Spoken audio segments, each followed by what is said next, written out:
My name is Sebastian Rickerhoff. And my name is Rowan Wood, and this is Across the Stars, where if it's Star Wars, we cover it. So, Sebastian, would you mind telling the viewers and listeners out there what we're going to be talking about today? Well, today we are doing our first review, and we're just going to be talking all about the Phantom Menace, everything you see in the movie. It's all. We took a couple notes here, and we're just going to go through a couple, them. Yeah. Yeah, no, just a few, 6 pages. It's not a whole lot. And we will. We're basically going to talk about Phantom Menace today. Everything about it. Literally everything about the Phantom Menace. So I am going to be going through the plot, and as I go through the plot of the film, Sebastian and I are going to be giving our notes and our thoughts on the events, the plot, as it progresses.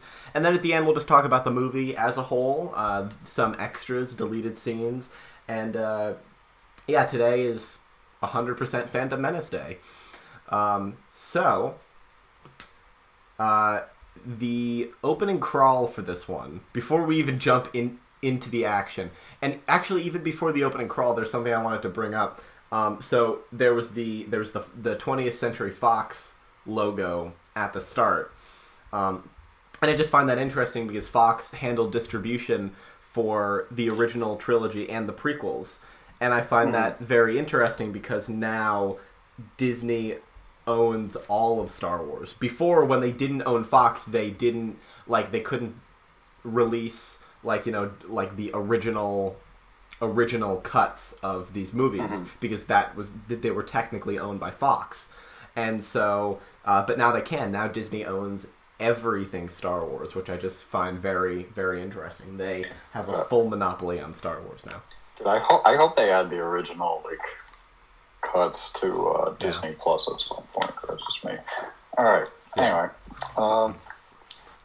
so do you want to keep? Yeah. So the opening crawl, I think we all know the most infamous part of this opening crawl. As I was rewatching it, I could practically hear the groans of fans at the mention of taxation and trade routes, because that's my first note here. Is we went from blowing up planets and all that to taxation of Naboo. Oh my God, yeah. And I feel like that's just what this movie is gonna be remembered for, unfortunately, because it's the first thing they throw at you. So it's like this and Darth Maul are the one thing this Darth Maul and I guess racial stereotypes are the three things that this movie is going to be remembered for, which is a shame. But yeah. So also in the opening crawl, so it says Supreme Chancellor Valorum dispatched 2 Jedi to be negotiators. So I was wondering, is the Supreme Chancellor powerful enough to order around the Jedi, or did he have to go to the council, consult with them, say, hey, this is my plan, have the council agree? I mean, I think you see it later on. When Palpatine's Chancellor, he's talking to the Jedi and he sort of wants them to do stuff, especially in Episode 3 with Anakin. Mm-hmm. He sort of tries to tell them what to do with him, and they clearly don't need to obey his orders, but I think they try to when they think it lines up. I don't know. I think they try to when they think it'll be beneficial for the Republic as a whole. Yeah. Yeah. So. So the 2 Jedi, of course, Obi-Wan Kenobi and Qui-Gon Jinn, arrive on board the Federation flagship, the droid control ship, which is creating a blockade of Naboo. Now, as the ship is landing, one of the first parts of the Trade Federation you see are the vulture droids and the battle droids that are waiting in the main hangar. And, say what you will about this movie and the prequels, the droid CGI and effects are pretty good. I think they really do hold up. I had that noted down, not specifically for this scene, but later on. There are a couple scenes where obviously the green screen is very noticeable. you know, especially if you look at the deleted scenes, because obviously they're not finished to get the CGI, is pretty funny. But it, like, the droids, if you're watching it, it holds up very well. Especially for the time. I think it was pretty impressive. Another thing I noted here, I think I noted this down when they were showing the Sidious hologram, was that it's really strange to think about just Palpatine not being Chancellor yet. Yeah. Like, he's still the super powerful Sith Lord, but he's not, you know, he's not Chancellor yet. He's just like some random Naboo senator. Yeah. Yeah, he's, I mean, it's interesting to see him with only half the power that he later has, you know, as this Dark Lord of the Sith. That's half of it, but also having command of the Republic as the Supreme Chancellor and later Emperor. It's just interesting to see him before that, and I think that's one of the more interesting aspects of the Phantom Menace. We get to see the early sort of like the early phases of everyone's life, you know, Obi-Wan, Anakin, and Palpatine, and I just think was one of the strengths of the prequels, showing us how these characters needed to grow before they became who they are in the original trilogy. Exactly. Yeah. And so another no, you go. Okay. Another thing that I noticed is you sort of notice it right off the bat, and it's a recurring thing in the prequels, but compared to the original trilogy, it's a lot more I don't know how to phrase this, so I just wrote Jedi focused. Like, you know, you get to see a whole new side of the, like, in the original trilogy, there are these sort of mysterious warriors, and there are very few of them, right? You only see 3. And then all of a sudden there are like hundreds of them, and it's really cool. I like it. Yeah, that's definitely another strength of the prequels. So Trade Federation Viceroy Newt Gunray, who we'll talk about in a second, sends a protocol droid, TC-14, into the Jedi chambers. And I did this thing while I was watching. I did some research sort of while I was watching into celebrity cameos, like well-known actor cameos in the prequels. And so I found a bunch of them for the Phantom Menace, so I'll sort of mention them throughout this. Yeah. So TC-14 is played by Lindsay Duncan, who is a British actress. She was in HBO's Rome, which I saw like the first season of. She was in Doctor Who, and she was in this is really obscure, but she was in the original cast for a British play that I read last year in English class called Top Girls. And I just find that really, really strange, and like strange coincidence. But yeah, so that's Lindsay Duncan cameoing as TC-14 in these few scenes. Cool. Yeah. So Newt Gunray and his number 2, is it Rune Hacko who's his number 2 here? Or is it the other one that Sidious is like, I don't want to see that stunted slime in my sight again? Because I think Rune Hacko's the one who sticks with him throughout these 3 movies. Yeah. But then there was another one whose name... I think his number 2 at first is the first one. Yeah, but what's the other one? What's his name, though? It's gonna bug me. I have a character encyclopedia. I can look through it later. Yeah.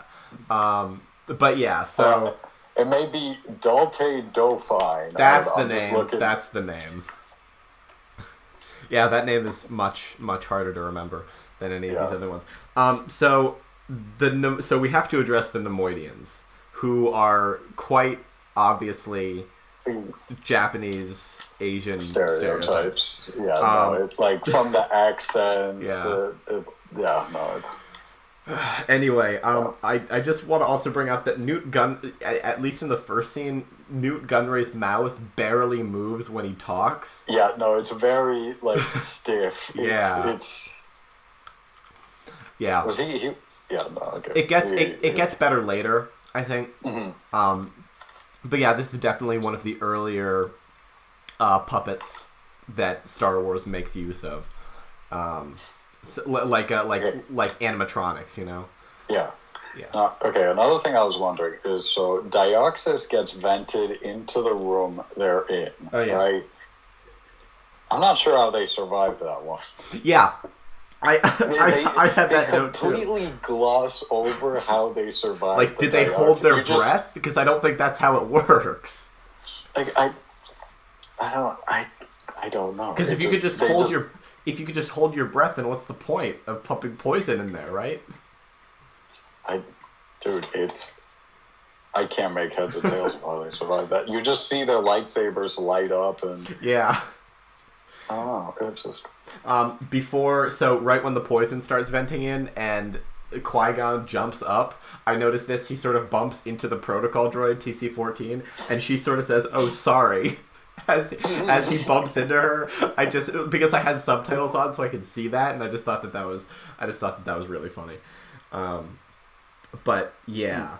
But right before they pump the poison in, the Dioxys, I just want to point out how Ian McDiarmid, he makes, like he first appears as Palpatine, and I just want to give a little shout out to him, because he's the only consistently good part of this trilogy. Like the one that stays amazing throughout all three movies. Do you have a different opinion? I would say Ewan McGregor. Okay, so I have a problem with Ewan McGregor in half of this movie. I'll talk about it more later, but his acting just is kind of flat sometimes. But I think he's finding his footing, and he finds it by the end of this movie. But I think he's much better in Attack of the Clones and Revenge of the Sith. Yeah, I will, like his in the later movies, I think it's more obvious, but I think that's because he's playing he's essentially playing like an almost entirely different Obi-Wan. Yeah. You know? That's true. So I also want to bring up, so when the Viceroy sends up droidekas to take out Qui-Gon and Obi-Wan, but obviously the droidekas are too much for them, so they jump away. So Qui-Gon's like, "We gotta go this way," and then they sort of zip super fast away from the door, but the CG is so bad. Because one time they're there. I have that written down here. They just go. I know, right? It's just awful. I know that the Jedi can go super fast. Yeah. That is a Force ability, but it just it looks so bad. It looks so. Oh my god. So then, another thing I wanted to point out was I love Obi-Wan's consistent sarcasm throughout this movie and throughout the trilogy as well. I love his what is known as Obi-Wan liners. They're quite outstanding. Yeah. You were right, Master. The negotiations were short. Anyway, so also in that scene, I have this note. So Qui-Gon's like, "Let's stow away on separate ships," which at first glance would seem like a good idea, right? But what if the ships landed on other sides of the planet? What happens then? Are they gonna take several days to go across to meet? See, I was thinking about that. I think that is what happened, because they had to go through the planet's core. Yeah. To get to... I assume you would only do if you're literally on the complete opposite side of the planet. Yeah. But then later, they walk to the Gungan city. From the city. From the Naboo city. Oh, wait. So, the geography of Naboo is something we're not going to dwell on. Small planet. Yeah. If they can get from Theed to Gunga City, then... Yeah. So, before they land on the planet, Queen Amidala contacts Newt Gunray and says, you're not going to get away with this. So, Queen Amidala, at least the decoy here, is played by Kiera Knightley, and I believe one of her first acting roles. And so she was 14 years old when she did this. But I will be the one to say this, her acting is shit. She's so flat. She's so emotionless. I think, both her and, more noticeably her, but also Padme, Natalie Portman is also pretty flat, I think. Another thing, since we're talking about the contact there, that mirror thing that she appears on, and we never, ever see it. It looks better than a hologram. Exactly. And but how was she contacting them? I didn't see one of those. Exactly. Like, did they look like a hologram to her? In which, because I know Palpatine contacted them in a hologram in the throne room that was right in front of her throne. So maybe they, Gunray and Hako looked like holograms to her, but in which case, why wasn't she a hologram to them? Who knows? Maybe the hologram thing in the throne room extends like a TV screen, and that's the mirror. Who knows? But yeah, so Qui-Gon and Obi-Wan land on the planet, and Qui-Gon runs into the most infamous character in the prequels, just in general. In the prequels, yes. And so I know what I said about the visual effects earlier, and that the droids are great, but Jar Jar still looks like shit. The droids are great. The droids are great. The droids are great. Jar Jar, on the other hand, still looks like shit after 21 years. I feel like it is because it's after 21 years that he looks, so much worse. Even after 4 years, because Lord of the Rings was within 3 years after. I think it was 2 years after Phantom Menace, and Gollum was bounds ahead in terms of CGI. So that just goes to show what the technology was at the time, and how I'm sure they put a lot of effort into Jar Jar, and I'm sure it was, I don't know, revolutionary then, but it hasn't aged well. And I also think that, technology advances a lot in a couple of years, so you never know. That's true. All right. One of my favorite... I also love how Jar Jar brings up I know he says that he forgot he was banished. From it, but he brings up the city, and then he's like, "Oh yeah, but we can go there, but we shouldn't go there because I got banished from there." And it's just, I don't know, it made me wonder why he even brought it up in the first place. Exactly. My favorite line from this scene is when Jar Jar's like, "Misa, speak," and then Qui-Gon just responds with, "The ability to speak does not make you intelligent." It's such a great diss. But it's it's not intended like that, but it's so good.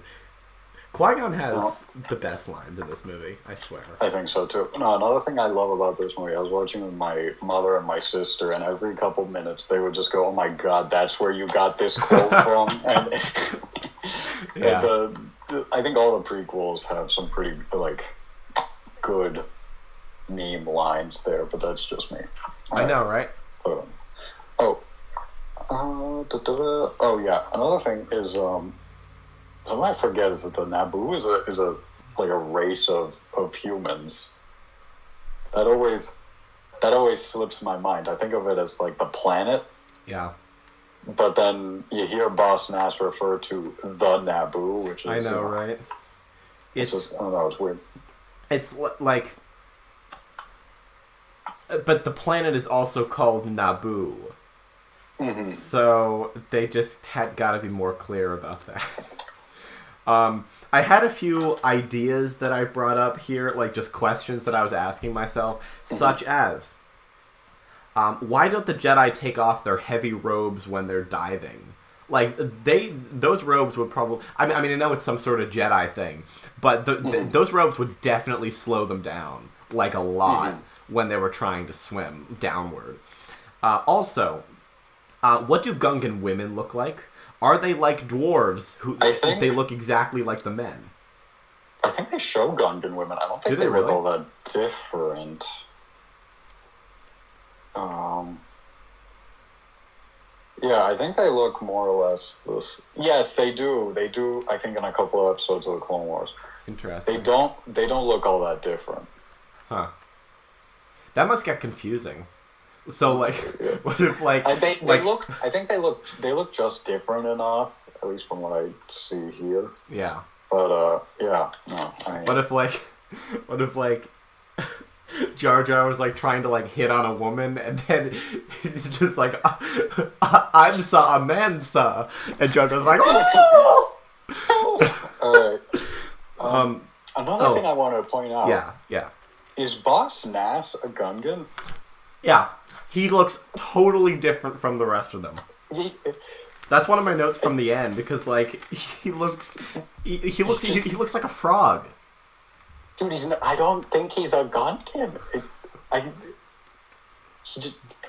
If he is, then I don't know what they did to him. Maybe it's like some specific, I don't know, if you're the leader, you undergo some kind of magical body transformation or whatever, but yeah. What the fuck is he? Yeah. Also, this brings me to another one of my questions. Are the Gungans a democracy or are they a monarchy? Because it's a monarchy. Because it looks like they have there's all of the people surrounding Boss Nass. They seem like sort of like a parliament / like advisory type thing. Mm-hmm. That still happens in a monarchy. Though, yeah, I know. So I think, but like, because Boss Nass, I think, just calls all the shots. Yeah. So like, does he have a kid who's gonna take over when he's dead, or do they elect their new leader? Who knows? I couldn't tell you. And so, I mean, don't the Naboo elect their queens? Yeah. It's a weird sort of like constitutional monarchy type thing. Yeah. But another thing that Obi-Wan brings up to Boss Nass, you and the Naboo form a symbiont circle. What the hell is a symbiont circle? Like, it means that I think it means that they like help they rely each on other? each other to survive. But I don't know. I was thinking of that too. He never explains how. Yeah. He just says that they rely on each other. And how does he know? How do Qui-Gon and Obi-Wan suddenly know like everything about the Gungans? Because Qui-Gon's like, I saved Jar Jar. He now owes me, in your people's words, a life debt. And like, Jar Jar said that to him. Well, yeah, but like Qui-Gon, like, he sounds so confident in it. What if Jar Jar was what if Jar Jar like? If Jar Jar is a fool. Exactly. And when Qui-Gon says that, Boss Nass just looks at Jar Jar. I wrote this down, and he goes, "You shall have the life play with Dis and Hisson." Yeah, I know. Translation, please. I rewinded that like 3 times just because I love the way he says Dis and Hisson. It's like, what was I gonna say? No, but if you see Qui-Gon, he gambles. He takes a lot of risks, you know. Yeah, I know. Like he went on. He continued to fight Maul instead of like moving back a little bit and trying to get to where Obi-Wan is, so they could have a 2v1. He also, there's all that business with Watto where he bet their entire ship. So yeah, I think his confidence, even if he isn't sure of it, he knows it's probably his only chance. So he pretends to be confident in order to get what he wants, I suppose. Yeah, that makes sense, and I think that fits in with his character.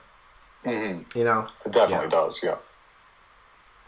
And let's see what. I also, if you turn on the subtitles, the way they spell a lot of the Gungan speech, is just very counterintuitive, and I don't know. I don't get it. There's a whole page of notes we went through. I'm almost to the end of my second page, dude. Oh, shit. So, Boss Nass tells Obi-Wan and Qui-Gon and Jar Jar, I guess, that he can give them a bongo to go through the planet's core to get to Theed City. And so Qui-Gon convinces him to let Jar Jar go with them, thereby ensuring that he remains annoying through the rest of the prequels. And so they drive the bongo through the planet core, and Obi-Wan knows how to drive the bongo. I know it's probably just rudimentary equipment, but But still, and I mean, like, I know, like, the Force can guide you, but that seems like, wouldn't Jar Jar drive?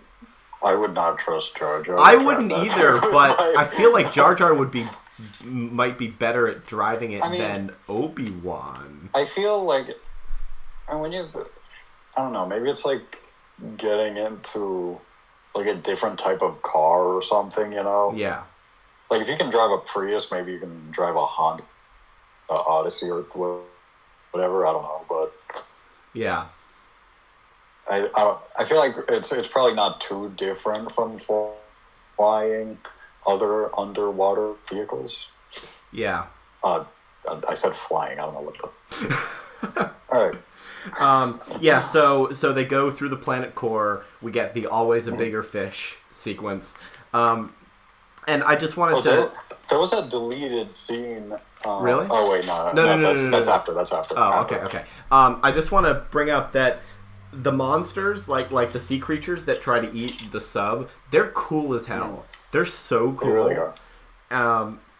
And I feel like, I mean, I know, we don't want to extend the sequence too much, but I would have liked to see more of their design, because we really only see their mouths, except for the first fish. Yeah, there's one that you see, like, it's full, like, I think it's like stands on two legs and everything. It's just, they do look really cool. I like it's a great design. But, yeah. All right. And so then Newt Gunray meets with Sidious again. We get a lot of these little scenes throughout the movie where Gunray and Sidious just sort of meet by hologram for like 45 seconds just to spout a little bit of exposition. But in this specific one, Sidious says, I wrote this down, Amidala is young and naive. Controlling her will not be difficult. So I'm wondering if Palpatine knows about the decoy. I don't think he does, because later on, the decoy is... So after Padme reveals herself, the decoy is in scenes with Palpatine. So she's back to using the decoy.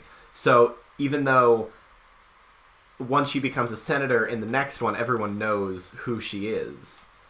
So I don't know what the decoy is really supposed to accomplish in terms of fooling people. I know what the purpose is to act as if people want to kill her, they'll assassinate the decoy. That's messed up, by the way. But it really is. But I feel like it's doing nothing in the eyes of the people, including Palpatine. So I don't know why she's using the decoy as like a public face, because if she's the actual queen. If she were giving like a public speech or something, then I could understand it, because you're out in public among like a bunch of people. Exactly. But I don't know. So anyway, but when the bongo resurfaces, there was this very unnecessary waterfall deleted scene. Really? Where there was a waterfall. It was about to drag the bongo off the edge, which makes you wonder how they got up the waterfall in the first place. But whatever. Yeah, I know, right? And so they all have to rush out and escape the bongo before it goes falling down the waterfall. Yeah. Interesting. That's so unnecessary. So unnecessary.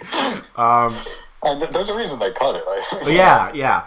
So the Trade Federation captures Amidala, and so Amidala is looking out at the Trade Federation capturing the city. She's in her red dress, and then when she's captured by the Trade Federation, she's in a black dress. Did the Trade Federation let her change specifically for her capture? That's what I want to know. Were they oh, Amidala, come out with your hands up, but feel free to change your dress first, Mm-hmm. Another thing I noticed is one of the droids says, process them, take them to Camp 4, which made me think, okay, so the Trade Federation hasn't had control of Naboo for too long, which means they've already set up concentration camps. They have either their very first order of operations was to speed build a concentration camp, or they have portable concentration camps that they can deploy on Naboo. And the worst part is that the latter seems far more likely, just because I can't imagine you can build one that quickly. I know, right? There's also, in the scene where Obi-Wan and Qui-Gon jump down and take out like those few battle droids that are guarding them, you hear one of them just go, "Dope." What? Say that again? You hear this like dope sound, like Homer Simpson. It's like a little bit deeper, but it's It was a very strange noise. I don't know. It was yeah. Oh my god. Anyway, so the Jedi liberate the Amidala, Seo Bibble, all of the Naboo people from the droids, spare them the horror of the portable concentration camps, and they they bring them to the hangar, and they liberate the pilots, and they take a ship. They take the Queen's ship. And they go to and they with intent to go to Coruscant. So I have a note here that I'm not sure what it means, but it was around this bit. I wrote, "Why do they send all their droids? What if they all get destroyed?" See, I noticed something very similar. Is that R2 got into the position necessary? Yeah. That's what I was talking about. The astromechs. Like the other ones just stood around, and they didn't. I don't know. At least to me, maybe they did something before they got blown up. But R2 moves in. He fixes the thing that you wouldn't be able to fix if you were an astromech on the other like 3 sides of the thing. So it's so. They bring the astromechs up to the top of the ship to repair the shields, and oh my god, they get taken out one by one. And they send all of the droids, all of them. Like, I mean, they might have other droids in another part of the ship, but I don't think so. Like, I don't think that's what they would do. You don't see any others. Exactly. I don't think they would bring a whole, I don't think they would have 2 separate chambers of droids. Another thing I don't get is, why? What was it? How are they, like, the turrets that were shooting at them, they're accurate enough to hit specific droids on top of the ship, but they're not hitting the ship itself. And I don't, just a little observation. Yeah. So the their hyperdrive's been damaged, so they can't go directly to Coruscant. Luckily for them, they have to land on Tatooine, a remote planet in the Outer Rim. Blah blah blah. I wrote down, unfortunately, Ewan McGregor's acting is a little stale here. He just seems a little emotionless, not as emotionless as Kiera Knightley, but still not as good as he could be, and he is later in the series. So then the Trade Federation meets with Sidious again, like they always do.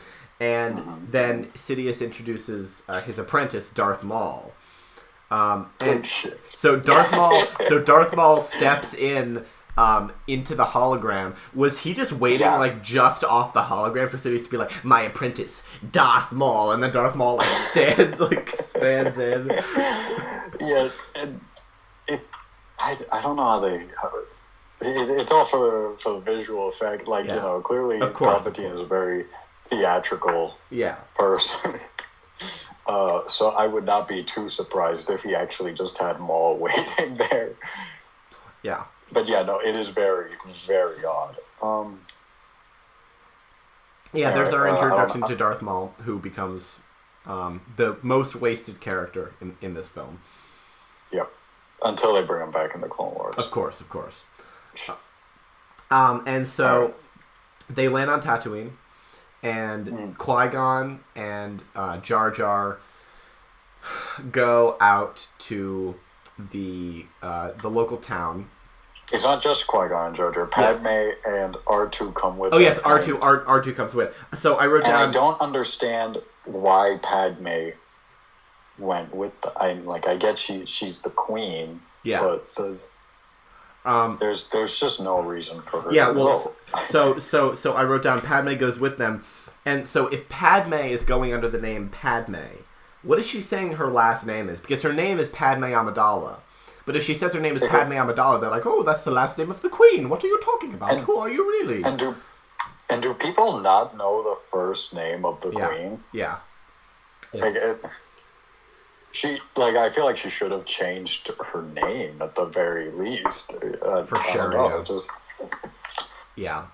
It's definitely a lot of questionable plot elements that he didn't really probably think through. And I think we have to talk about Watto. Yes, we do. The Jewish stereotype that he is. Yeah. So on Disney Plus, as I was watching, Watto's subtitles, they start at the top of the screen instead of the bottom where subtitles usually would be. Mm-hmm. So they start at the top, and then halfway through the scene, they just skip to the bottom, and I just found that very strange. Like, why? It has nothing to do with anything, but it just seems weird. Maybe he was more Maybe it was farther, up when he was... Yeah, but also, none of the, none of the other characters' subtitles are at the top. It's only Watto's. I just think it's very strange. But Watto speaks in Huttese to Anakin, but Anakin speaks English. So why doesn't he just speak in English? Exactly. So why doesn't Watto just speak in English? Maybe they normally just speak... Maybe Huttese is Watto's, default native language. Yeah. Probably, yeah, because Tatooine is controlled by the Hutts, right? I speak Spanish with my Puerto Rican family, but even though we all know English. Yeah. And then another thing is Anakin says he came to Tatooine at the age of around 3. And I'm curious as to where he lived before. Yeah. But that's just me. Yeah, probably something. I mean, they'll probably explain it in some expanded universe book, video game, whatever. And then, so why are Toydarians immune to Jedi mind tricks is another thing. I don't know. Who knows? For plot convenience sake, so we can get the pod entirely So Qui-Gon tries to buy replacement hyperdrive parts, but Watto's like, "Oh, Republic credits don't work on me. Blah blah blah blah blah. I want my money. I'm a Jew." Blah blah blah. No, they won't. And so then Anakin talks to Padme, and I want to get your thoughts on the "Are you an angel?" bit. It's just such a dumb. I know. Quest. I mean, I get that he's this hopeful little boy that doesn't know anything, and all he has is, for lack of a better term, sailor stories of what life beyond Tatooine is. But that's just such. It's clearly forced, Yeah. It doesn't. Yeah. No, I'm not a fan of that line. Definitely. So Jar Jar gets into some trouble with some pit droids. The pit droids are yelling at him, and Anakin's like, "Hit the nose." However, for pit droids, it's yes, it's where a nose would be on a human, but it's also their eye. So is it a nose or is it an eye? That's my question. It's an eye. It's just Anakin speaking poorly. Oh no, Anakin speaking poorly. Yeah, that's another thing I don't get is Anakin built C-3PO, right? Yeah. But he says, I built a protocol droid to help Mom. Yeah. I don't understand how a droid with non-opposable thumbs is going to help his mother's, slave, and I imagine does a lot of manual labor. He's a sex droid. Shit. But but on a more serious note, we see him in episode 2 helping out on the Lars farm. So he can probably do manual labor, lifting things. I guess. But yeah, he doesn't really probably have much use beyond that. I feel like he could have built a better. Oh yeah, droid definitely, not a protocol droid. For sure, yeah. But C-3PO's got a 3PO, so. Exactly. C-3PO's got a 3PO. So no one can kill a Jedi. I think we just have to point out that line. Beforehand, though, when Watto says, Anakin, finish that, and then you can go, Anakin goes, yippee! Which no one says. No one says that genuinely and seriously. Jesus.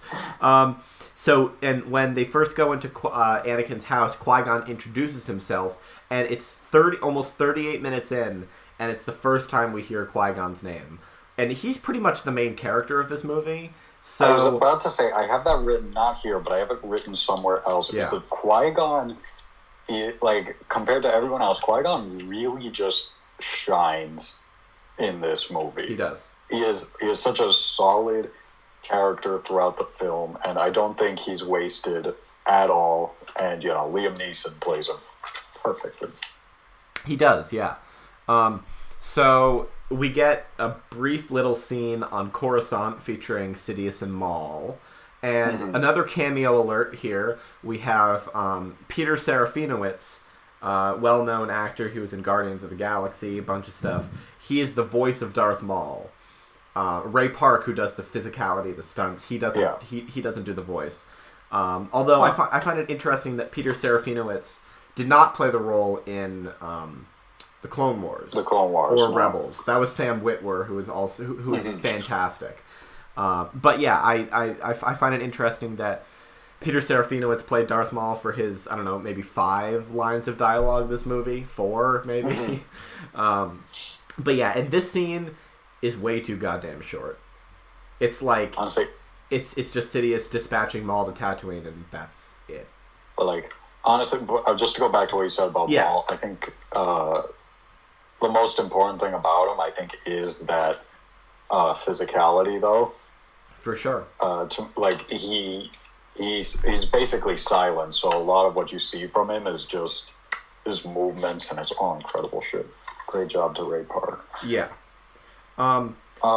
So one thing I want to bring up before we go any further is Shmi Skywalker. Her accent is strange because the actress who played her, Pernilla August, she's Swedish. However, Anakin has an American accent, and she's his only parent. So if he's American, she would be too, right? Well, I mean, not always. You can have, especially, she probably came from a planet that had that sort of accent and then moved, clearly when Anakin was very young. And so Anakin never really developed that accent. It's like Dan's parents. His mother has an Irish accent, so does his father. Dan has no accent. Yeah. Interesting. He has an American accent. Yeah. You know what I mean? He has no accent. Absolutely none. No voice. Another thing I noticed, I never noticed this before, is apparently Watto makes Anakin race. I don't know how I never picked up on that before, but it's just... Yeah. I don't know. Yeah, so speaking of Anakin... Yeah. This is, the only time I think we see him as genuinely, excited and hopeful and all that before, episodes 2 and 3 happen, and he becomes a lot less excited and happy and hopeful, which is really weird because I was thinking about this. It's almost as if he's happier as a slave, which is kind of absurd. Which is not the right message to send with this character. It's really not. Yeah. It's probably just because he's a child, but yeah. But it's really weird thinking that his happiest years might have been as a slave. Yeah. So Anakin's built a pod racer for this year, and while he's telling Qui-Gon and his mother about the pod race the previous year when Anakin did not win, he said the reason he didn't win is because, I wrote this down, Sebulba flashed me with his vents. I want to know what that means. What? Okay, I think I may actually know what it means. Okay. There was this deleted scene from the pod racing scene. You see Sebulba basically shoot fire out of the side of his pod racer. Holy shit. like, I don't know why they took out these, like, it wasn't like there was poor CGI or anything. Yeah. Like, these were clearly finished Yeah. scenes. I think it would have been great if they had left this in as opposed to the waterfall scene. But yeah, no, I think that's what that means. And also, we have to talk about the very obvious elephant in the room, Christ-like figure motif that is Anakin Skywalker. Yeah. Conceived by the midichlorians themselves. Conceived by the midichlorians. I think it was either a theory or EU or whatever, that Palpatine created Anakin. I think that's canon now. Right? Yeah. Okay. Yeah. Because I think originally, before Disney bought them, it was Darth Plagueis. Yeah. But then I think they changed it to Palpatine to make it, like, to make everything fit in more. But yeah, I mean, that's definitely, I feel like that's more present in this movie than the next two, because it's not, like, it's never really brought up again. Yeah, the idea of, like, that Christ-like figure is sort of abandoned after this movie. Yeah, pretty much. So Qui-Gon... So Qui-Gon goes to Watto and gambles Anakin's... gambles the parts that he needs for... Against. I think he said... It was basically a win-win for Watto. Yeah, it was pretty much a win-win for Watto, because Watto gets the prize money minus the money for the parts that Qui-Gon needs. And so I love when they're done making this deal, they high five as like a handshake type thing. I just find that so funny.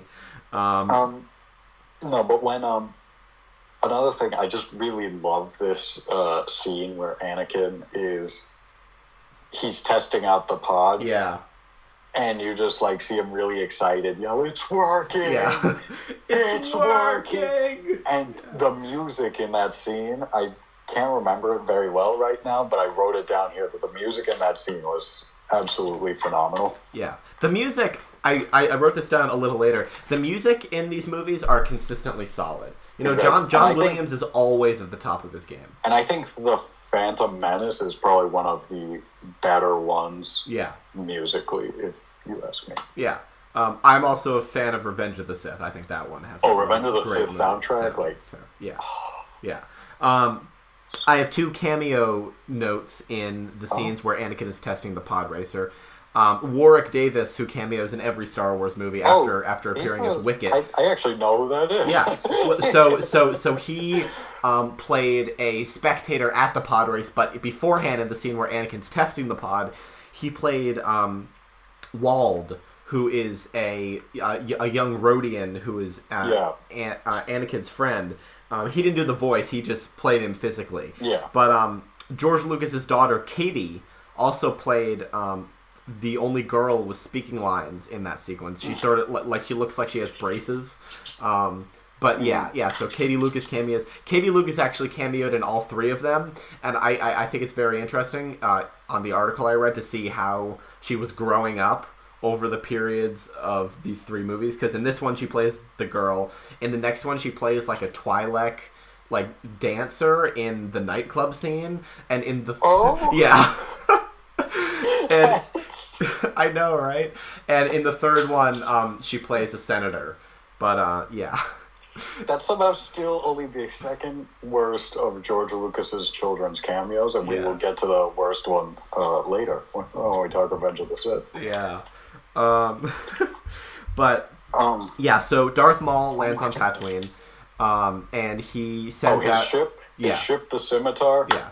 Spectacular. Super cool. Spectacular.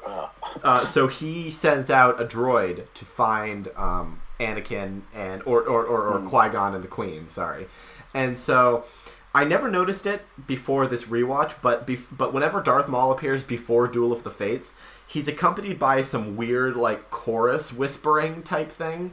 Like you can hear it in the music. It's like cha cha cha cha. Like occasionally. I never noticed that before this rewatch, which I think is very strange. But, another reason, it's unique to this. Like we never hear that again in Star Wars.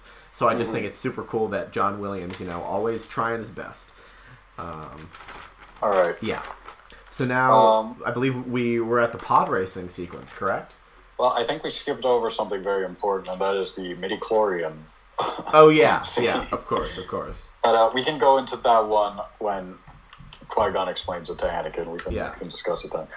But if we're talking pod racing, just a little fun fact, that chance cube that Watto brings up that determines whether he's gambling Anakin or his mother is 4, and it has 4 sides, I think blue or red, and then 2 sides the other color. Interesting.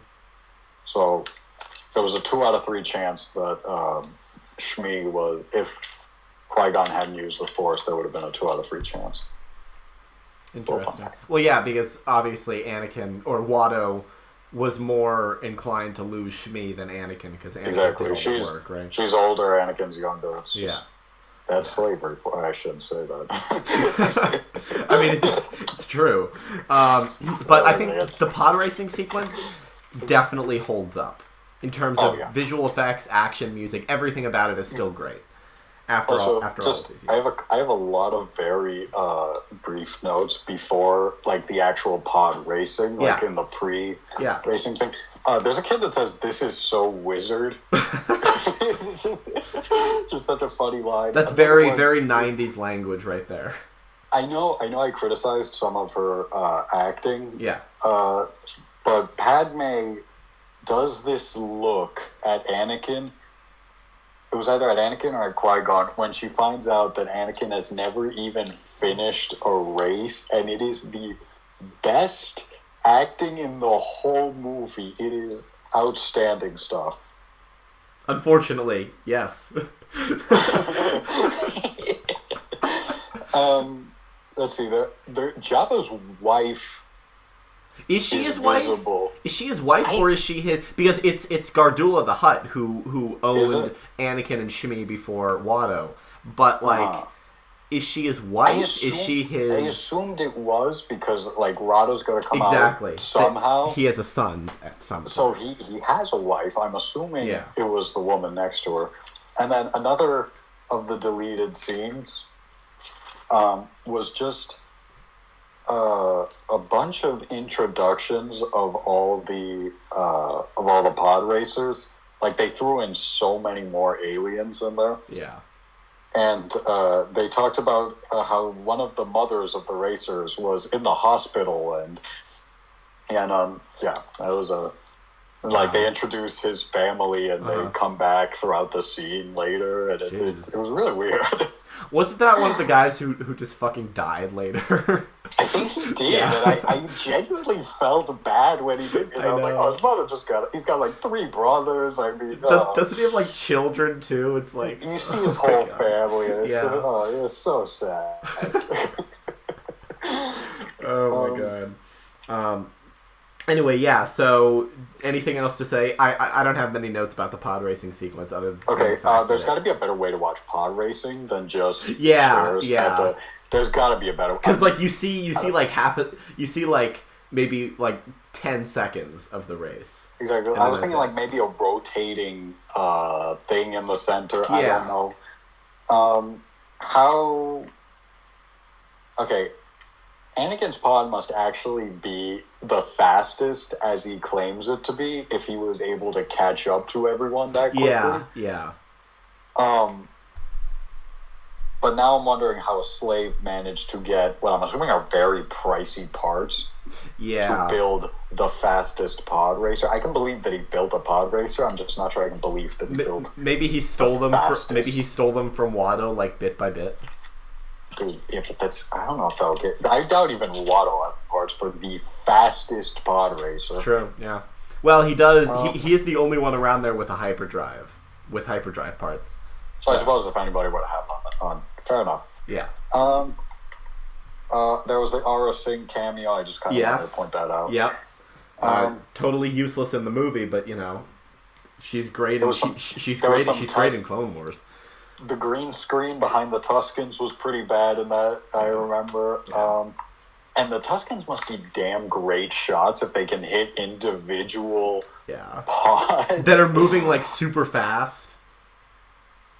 And I think this is my last one on the pod racing scene. Is just pod racing scene 10 out of 10. Yeah. Fucking love that scene. It's so good. There's all the like, you feel the tension and the race and the excitement. It's good stuff. Good stuff. Yeah. So Anakin obviously wins the race. They get the parts. It moves very fast until they get back to the ship. There's Qui-Gon has a brief fight with Darth Maul, which I have really nothing to say about, other than the fact that if Darth Maul ignited the other half of his lightsaber, he probably could have killed Qui-Gon right there. But he didn't. Another thing I just want to bring up real quick. There was a scene where this is another deleted scene where Anakin beats up Greedo. Yes. Because Greedo said he cheated. I just wanted to bring that up. And somebody tells Greedo, watch it or you'll come to a bad end. So yeah. Again, like completely, totally unnecessary. But yeah, I feel like that scene in particular sort of interrupts the flow post pod race in getting back to the ship and going to Coruscant. Yeah. But another few things before we leave Tatooine now. Yeah. There's this scene where it goes back and forth between first person 3PO perspective when Anakin says goodbye to him. Yeah. And it's really weird seeing first person. Like it seems sort of like, do we need to see through the sort of half-developed eye? We did. It was very bizarre. Yeah. And I also have to say, maybe it's just because I was watching it with my mother, but the relationship between Anakin and Shmi is you feel broken when he has to leave her. It's tough. You really do. You really do feel for him. And since you're talking about the Maul fight scene, I think Maul is very clearly better than Qui-Gon when it comes to lightsaber fighting. Because like you see Qui-Gon at the very end, he's out of breath and he like just barely got away. And then Maul is and you see Maul like jumping around, like the way he exits off the speeder is freaking awesome. And you just see him like standing there watching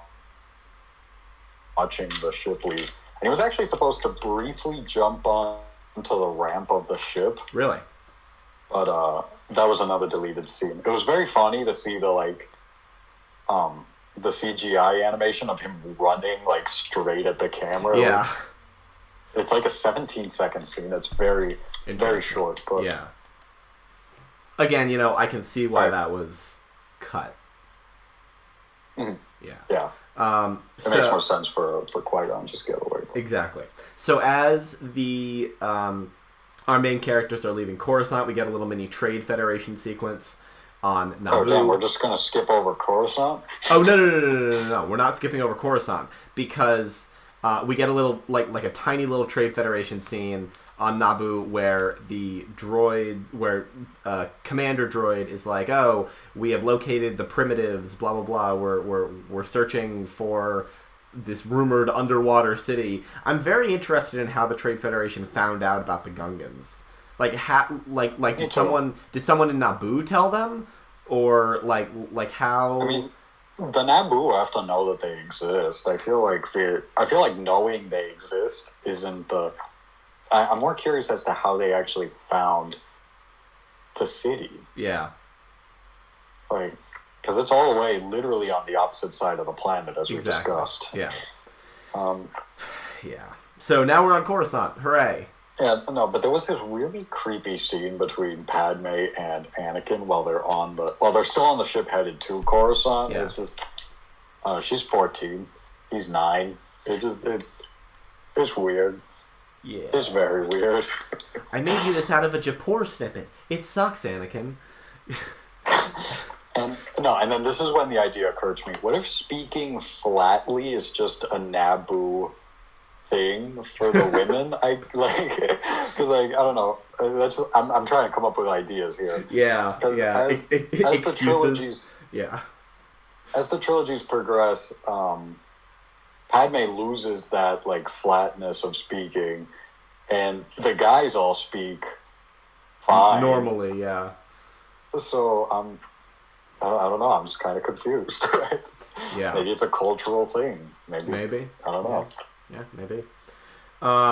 So we arrive on Coruscant. We meet all of the other Star Wars characters we know and love. We meet Palpatine. We meet Valorum, who no one cares about. We meet we meet the Jedi Council.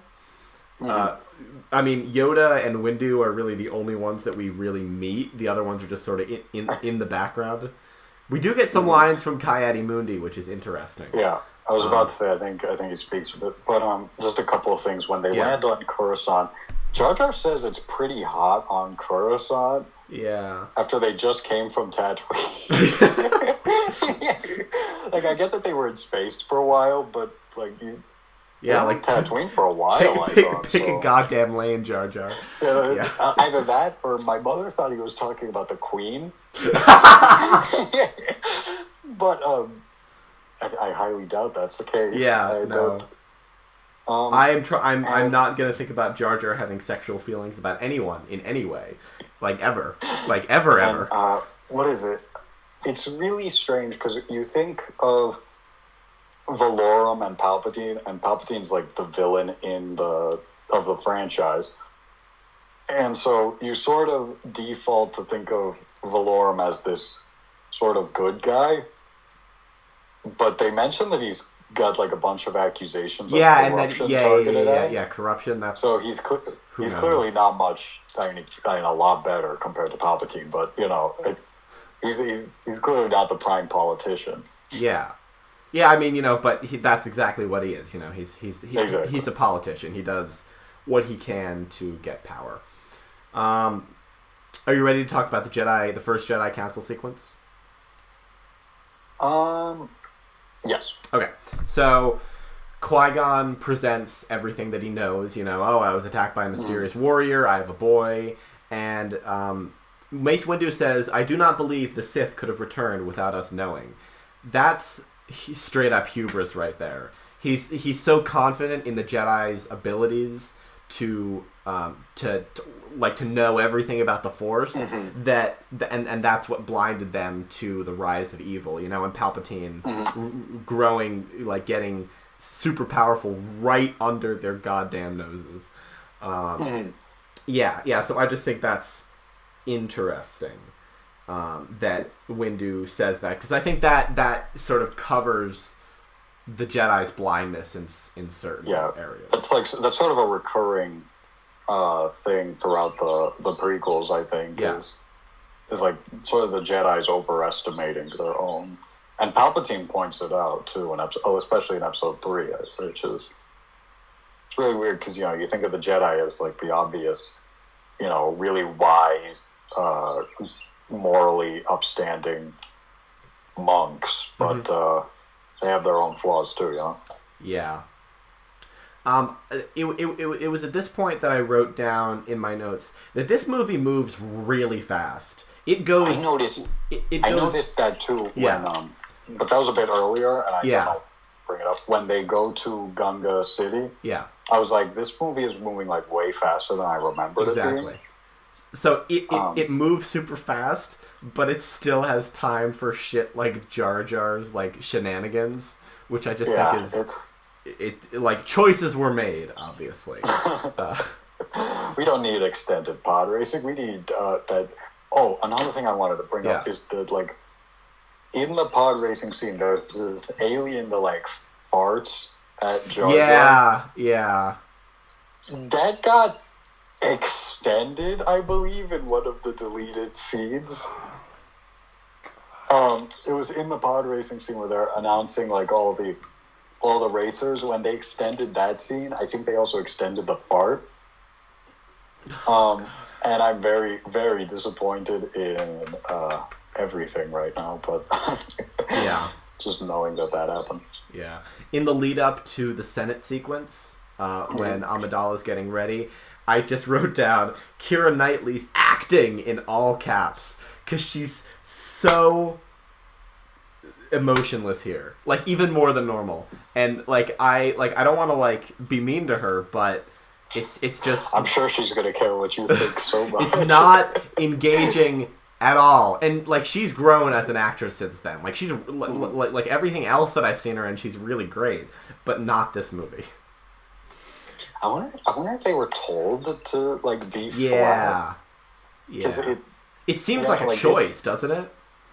It does. It doesn't seem like she's doing that by accident. It genuinely seems like a choice. I wonder if they were told that, and maybe it's not their acting. Maybe that's just... It might have been a choice. We don't know. Who knows? So, are we ready to go on to the Senate scene? I think we are, yeah. Okay, so... first off, we have to do a shout out to the E.T. Cameo. Oh, I have... So I did a little bit of research on that. Yeah, that's... So apparently they are called Asogians. That is their Star Wars species name. And George Lucas put them in because Steven Spielberg snuck some Star Wars toys into E.T. And George Lucas said, "Oh, I'm like George Lucas was like, oh, I'm gonna put E.T. into the next movie I make," and that turned out to be Star Wars: The Phantom Menace. So I just think it's very very interesting and very amusing that they were in there. See, I know about his thing with Spielberg. I didn't know the name of their species. Naming stuff. Yeah. And then another thing is that there was another deleted scene with Bail Organa when they're of no confidence. Yeah. There was a deleted scene where Bail Organa was supposed to stand up, but funny enough, it wasn't Jimmy Smits playing him. Really? It was an entirely different actor, and I guess they recast the role entirely when they did the next couple movies. Yeah, I mean, probably for the best. Jimmy Smits was pretty good. Oh, he was in that role. He's great. He's pretty great. I have a note when Amidala was talking about the blockade of Naboo, and the Trade Federation senator was like, "I object. There is no proof." And there's so much frickin' proof. Like, the message that C.O. Bibble sent, the death toll is catastrophic. Come on! That's like, they could have brought the message and shown it to everyone. That would have been unobjectionable proof. See, I feel like if they did, though, then they assumed that the message was fake in order to try to get them to contact back, right? Yeah. A response. So I'm not sure that would have held up too well, but there was plenty of proof that they could have used. Like, all the communications from Naboo were jammed so they couldn't reach out. So yeah, I don't know. But I don't have anything else for the Senate scene. Me neither. I just want to say, to preface this last bit, I have less to say. Like, I have less notes for about the last act, which is pretty much now until the end. It's probably the best section of the movie because it's the most focused, I guess. Everyone has a clear objective, everyone knows what they want to do, and there's a really great climax. So I think the last act is probably the best of this movie. Right before we get to the last act, though, I noticed Qui-Gon says this when he's in the Jedi Council area. He says that there's little else Obi-Wan can learn. I think that's interesting because Obi-Wan's at the very end of being a Padawan. I think the fact that Qui-Gon said that is what makes it believable that he never had to, he was able to end his training right after Qui-Gon dies. Yeah. All right. When Palpatine comes to visit Queen Amidala, he mentions that someone else nominated for Supreme Chancellor is Bail Antilles, who is the senator from Alderaan, which I think is interesting because it's not Bail Organa, and it's not Ramus Antilles, who was the captain from the beginning of A New Hope. Yeah. So, are those Alderaanian names? Or something? I feel like Bail must just be a very common name, and it's probably from the Antilles family. Right? Yeah. Right. That's my best guess. Yeah. But I did pick up on that too. It just seemed like they just merged the two names. Yeah. Yeah, definitely strange. And we also have to talk about midichlorians. Let's not forget that. Yes. I feel like we should talk about that now because my next note is about the little Trade Federation interlude on Naboo. Oh, my next note is just Maul in all caps. Yeah, so yeah. Should we talk about midichlorians first? Let's talk about midichlorians first. Right, I don't get why they felt the need to try to explain the Force with, like, sort of a scientific, quote-unquote, like, way of explaining it. It just seems very bizarre and unnecessary. Yes. I don't know. I felt like Obi-Wan's explanation at the very beginning of Episode 4 was good enough. Yeah. It was certainly unnecessary, and I think Disney was sort of trying to get us to forget that.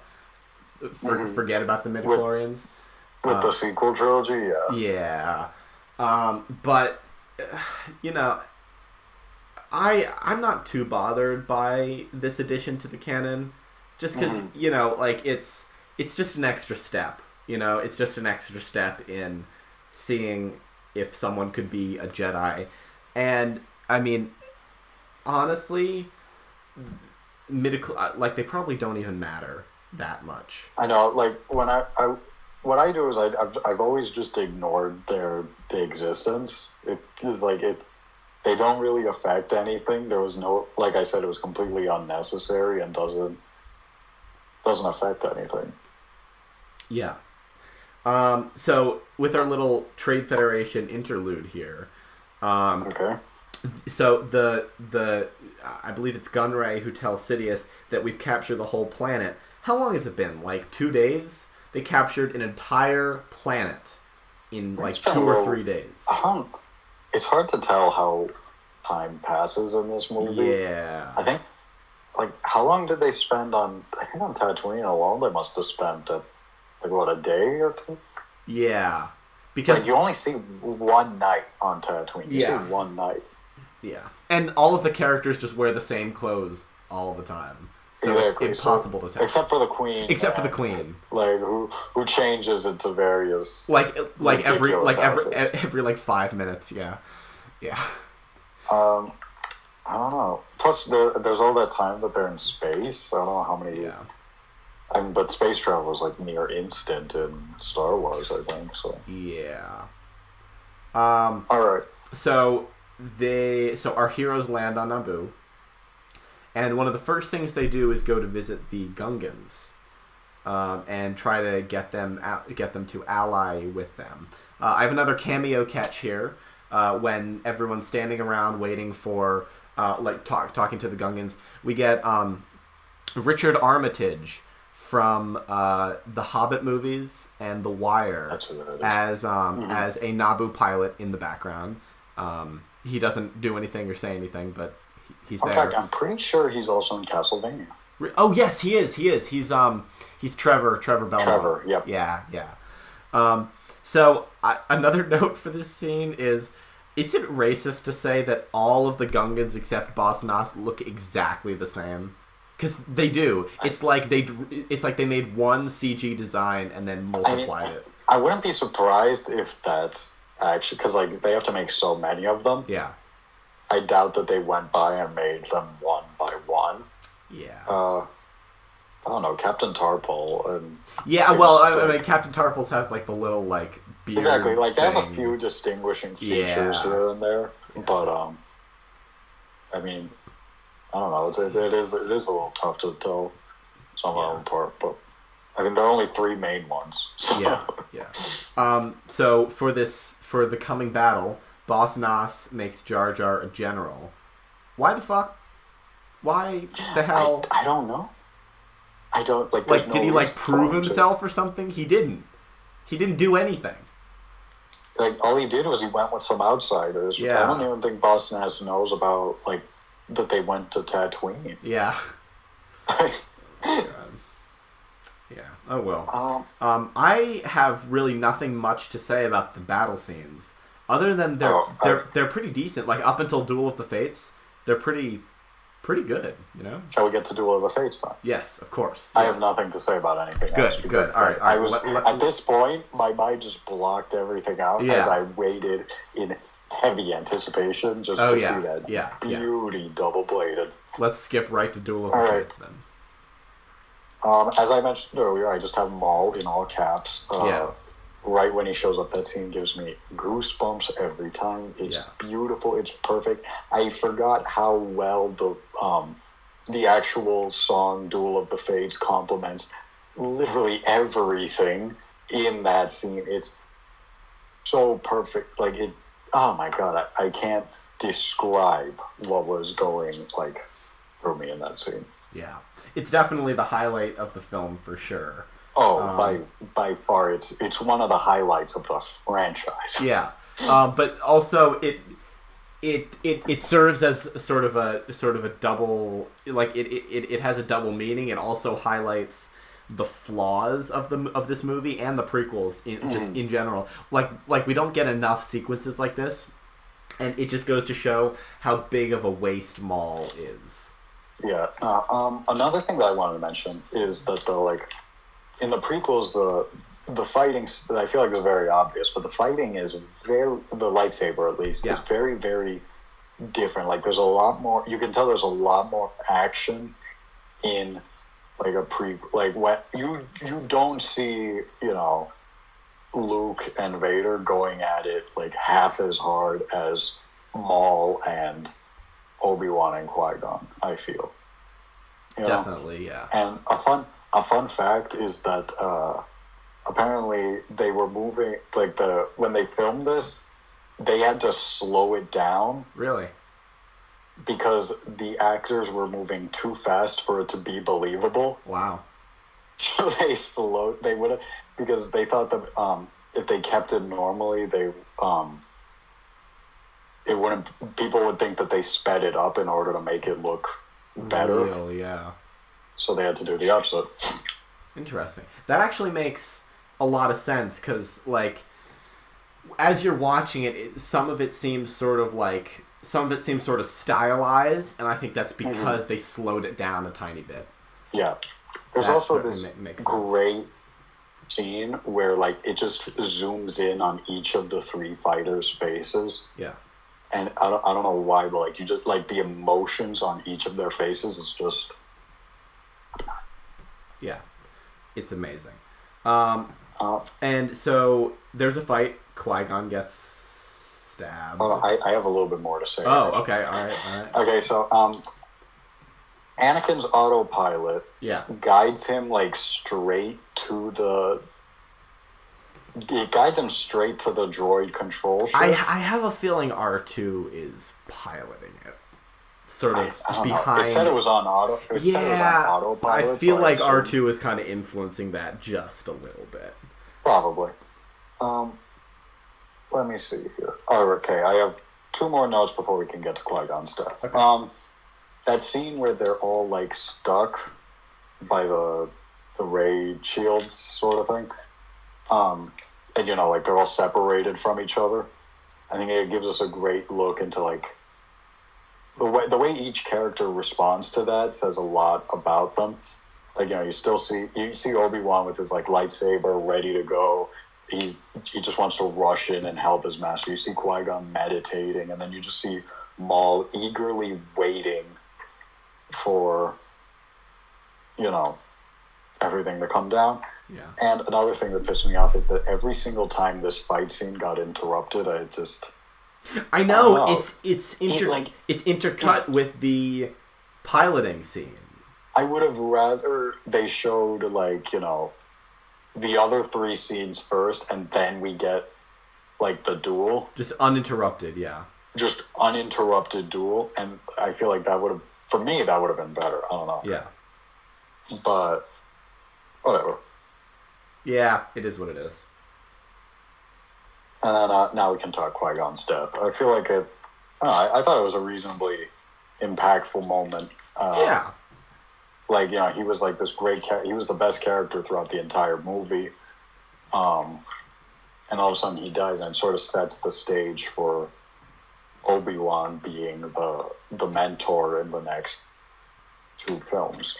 Yeah. It's it's definitely a turning point for his character, for sure, and a moment that you have to understand or witness in order to fully understand his character and his character's journey, I think. When Padme confronts Newt Gunray in the throne room, there was some pretty bad green screen first off there, but then second off, she just has guns in her throne. Yeah. Like, I don't know, that just seemed like such an odd thing for Queen to have. And then, next up here, I feel like the ending to the lightsaber fight was a little unsatisfying, where Maul just sort of stood there as Obi-Wan leapt up and cut him in half. I have that note. When Obi-Wan jumped up, Maul did fucking nothing. Absolutely nothing. I get that he probably underestimated Obi-Wan and was shocked when he did that, because I don't think, I think that's like a classic weakness of the Sith, is that they underestimate their opponents. Yeah. But even still, that's such a no. Yeah. I don't know. Yeah, definitely. I mean, they had to finish it some way. I know they did, and like he had just killed Qui-Gon, but I feel like there was a better way to do it than just have him definitely stand there. For sure. Yeah. Not saying it was the right choice, but yeah. So after this, everything sort of gets tied up. They capture the Trade Federation people. Anakin blows up the ship. All the droids collapse. Says, "Now this is pod racing." Now this is pod racing. Yeah. I'll try spinning. That's a good trick. And so Palpatine arrives after everything is done. Palpatine arrives on Naboo, and they're back to using the decoy. Sabe is back, and Padme is back to being a handmaiden, which is a weird choice, because now everyone knows. Exactly. She admitted to all the Gungans and to Qui-Gon, Obi-Wan. Yeah, and they use her at the funeral too. At Qui-Gon's funeral, she's the decoy's there too. Like, I know, like it's just when Palpatine's around, but then at the celebration at the end, Padme's Padme. She's the queen. She's there. So what's the purpose? What's the point? Yeah, there is no. The very public celebration we'll have Padme, but for the more private funeral, we'll throw in the decoy. Yeah.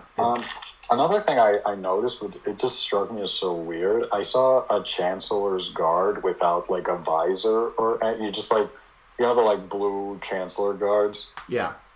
You just saw his face. It was very. I don't know. It was just very weird. Yeah, that's strange. And then at the funeral, Mace Windu, or Yoda, I think, brings up the rule of two. Yeah. And Mace Windu says, "But which was destroyed," which I thought, was a nice thing to add, because it's a reminder that the Jedi don't know anything about like Sidious. They could, for all they know, Maul was the master. And so, it's interesting to know, to remember that the Jedi don't know everything that we, the viewers, do. Yeah, exactly. And then last but not least, there was an awful, awful transition from the funeral straight into the celebration. Yeah. That was just such a... I felt like there's a better way to transition into a celebration. I mean, we know how much George Lucas loves his wipe transitions, but... Yeah, no, but... It could have... No, I'm not talking about, like, the transition itself. I'm talking about the two, like... Scenes back to back. Yeah, back to... That's what bothered me. Like, Yeah, definitely. It went straight from, like, mourning Qui-Gon to... You just see, like, Gungans on the trumpet or whatever. Yeah, definitely weird. And so my last note is during the celebration when Padme and Boss Nass sort of make peace. What the hell is that lightning ball that Padme gives to Boss Nass? I was watching that, and I turned to my sister. I'm like, "What do you like?" He just holds it up and goes, "Peace." Yeah. I have no clue what that thing is. Yeah. It's just like it doesn't. I guess it must be something valuable. Like, it's a trophy of some kind. I feel like if they wanted to make it a trophy, they would have made it more obvious with, like, some, I don't know, gold or something. But I guess that would have cost money, and you can't just computer animate gold. Yeah. Yeah, so we end on sort of a confused note. Yeah, but all in all, Phantom Menace, not the worst movie, I think. Definitely not. While watching it, it was a lot better than I remembered, which For sure. shocked me because the last time I watched it, it was a lot worse than I remembered. Definitely, yeah. But I think the reason I liked it a lot more than I thought I would is because the pacing was a lot faster than I remembered, Definitely, and I really like it when... I mean, obviously, this movie dilly-dallies a little. You know, we're not dragging on unnecessary things. For sure. Yeah. So yeah, this was pretty good, I think. I thought it was pretty great. Yeah, movie. yeah, and you know, our notes were pretty thorough, I think. And took us an hour and a half to get through. I was about to say, an hour and a half we spent on one movie. Yeah. So imagine what it's going to be like when we cover some things that we disagree on, like The Last Jedi. Oh my god, when we get to The Last Jedi, that's going to be a special. We're going to have to split it into like 2 or 3 episodes. It's going to be... Oh, I think so, It's too. going to be we're going to... Yeah, no, this is going to be... Especially since we're probably going to have guests for that one. Yeah. I think. For sure. Yeah. But for all those of you listening out there or watching, thank you for doing that. If you've come this far, we're very impressed. Great job. Thank you. Yeah. We really appreciate it. If you have any feedback, suggestions, opinions, just email us. Feel free. acrossthestarspod@gmail.com. And we might do social media at some point. Maybe not. We'll see. I might have to actually get a social media. Yeah, you might. I think I may have maxed out my amounts of Instagram accounts that I can have. Don't worry, I can take care of this one if you want. Yes. So for all those of you out there, thank you so much, and we will be back next week. If you have nothing else to add, Sebastian. I have nothing else. All right. Well, thank you very much, and we will see you later. Bye. Later, boys.